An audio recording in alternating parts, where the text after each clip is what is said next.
बहुत अहम डेवलपमेंट हुई जब इमरान खान साहब से उनकी बहन की मुलाकात करा दी गई। और ये डेवलपमेंट क्यों ही नहीं हुई है, इससे पहले एक पावर इक्विलिब्रियम जो है वो कायम हुआ है। वही पावर इक्विलिब्रियम जो अली अमीन गंडापुर के दौर में मौजूद था। सोहेल खान साहब की तैनाती एज अ हार्डलाइनर पीटीआई के वर्कर हुई थी और ये समझा जा रहा था कि अली अमीन गंडापुर जो एहतजाज और एक सख्त बयानियों को न्यूट्रलाइज कर दिया करते हैं, सोहेल खान आफरीदी वो काम नहीं करेंगे। लेकिन शायद सोहेल खान आफरीदी साहब को ये बात नहीं पता या इमरान खान साहब को ये बात नहीं पता कि एक अली अमीन गंडापुर इस पार्टी में नहीं है, बल्कि वो तमाम क़यादत जो इस वक्त फ़ैसले कर रही है तहरीक इंसाफ की, वो सभी उस फार्मूले को एक्सेप्ट कर चुके हैं बहुत पहले, क्योंकि ये उनकी मजबूरी भी रही है। और आज भी हमने देखा कि सोहेल खान साहब ने भी उस फार्मूले को तस्लीम कर लिया है कि अगर उन्होंने किसी किस्म का एहतजाज किया या वो कोई गड़बड़ करने की कोशिश की तो फिर उनकी हुकूमत भी जाएगी और उनकी पार्टी जो है उसके ख़िलाफ़ भी सख्त कार्रवाई होगी।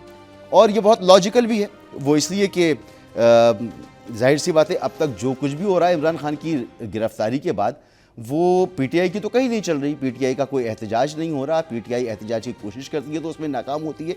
तो इसके लिए ये जो गवर्नर राज वाला मामला है, ये गुज़िश्ता साल नवंबर में जब एहतजाज किया था उस वक्त ये बात तय कर ली गई थी कि अगर अब अली अमीन गंडापुर या केपी हुकूमत वहाँ से इस तरह के इक़दाम करती हुई आएगी तो फिर फाइनल एक्शन होगा। तो अली अमीन गंडापुर ने नहीं किया, अली अमीन गंडापुर को हटा दिया गया।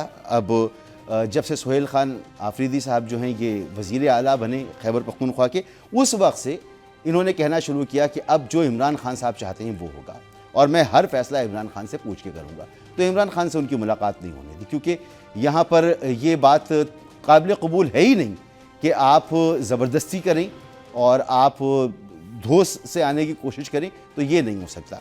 आपका मैंडेट है, आप अपने सूबे में काम करें, लेकिन इस्लामाबाद में आपको किसी किस्म की एहतजाज या अमन व अमान की सूरत हाल पैदा करने की इजाज़त किसी सूरत नहीं दी जाएगी।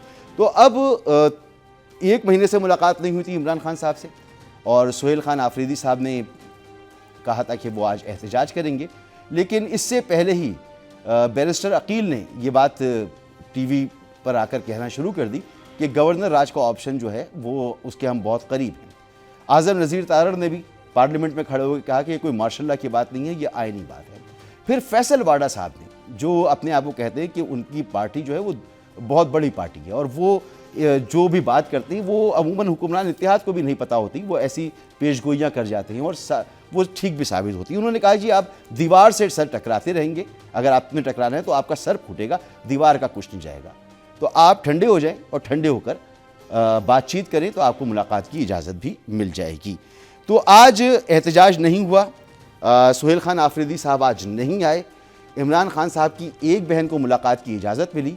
ये साबित हो गया कि इमरान खान साहब जो हैं वो सेहतमंद हैं, गुस्से में ज़रूर हैं। उन्होंने कहा कि उन्हें ज़हनी टॉर्चर किया जा रहा है, उन्हें तन्हाई में रखा जाता है, 4 दिन बाद एक मरतबा बाहर निकलने के लिए की इजाज़त मिलती है।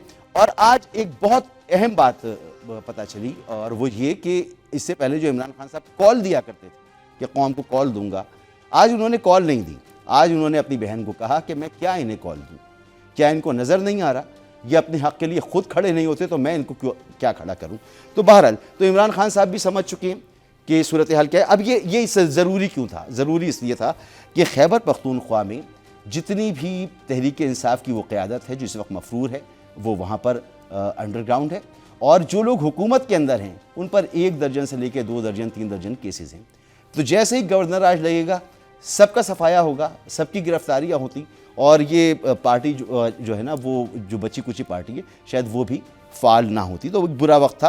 तो अच्छा हुआ कि सेंस प्रिवेल किया और किसी तसादुम की तरफ नहीं गए। अब ज़रूरी ये है कि हुकूमत आगे बढ़े और बढ़ने के बाद इस मामले को सियासी तौर पर हल करने की कोशिश करे, एक्सेप्ट करे। तहरीक इंसाफ एक फ़ोर्स है, एक सियासी फ़ोर्स है और उससे उसी तरह से डील किया जाए तो ये ज़्यादा बेहतर होगा। बहरहाल शफी जान साहब ने जो गुफ्तगू की वो तो वही गुफ्तगू थी कि जी कल का लगाना है तो आज लगा लें, गवर्नर राज। बहरहाल इन बातों का मैं कुछ रखा हुआ नहीं है क्योंकि अगर ऐसा होता तो आज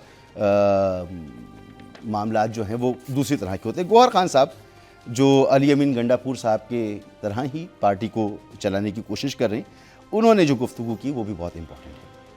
जितने भी सियासी मसाइल है और सियासी केसेस है, सियासी नीयत के, इसका कोई हल निकालो, इसका हल निकलना चाहिए। हुकूमत हमें कह रही है कि मुज़ाकरात करे, मुज़ाकरात। हमने तो बारहा कहा कि हमने मुज़ाकरात के लिए तो ऐलान किए, अगर बैकअप कर गया तो आप लोग कर गए। खान साहब से मुलाकात क्यों नहीं हो रही है, क्या हो रहा है? खान साहब की केसेस क्यों नहीं लगी, हमारा एक्सेस क्यों नहीं हो रहा है? तो ये सारी चीज़ें ऐसी है कि अगर वो सिंसियरली बैठे, सिंसियरली बातचीत हो, तो मैं नहीं समझता कि कोई ऐसी चीज़ है जो आप नेकनियती से हल करना चाहो और आप हल न कर सको। सारी दुनिया ऐसी करती है और होना चाहिए।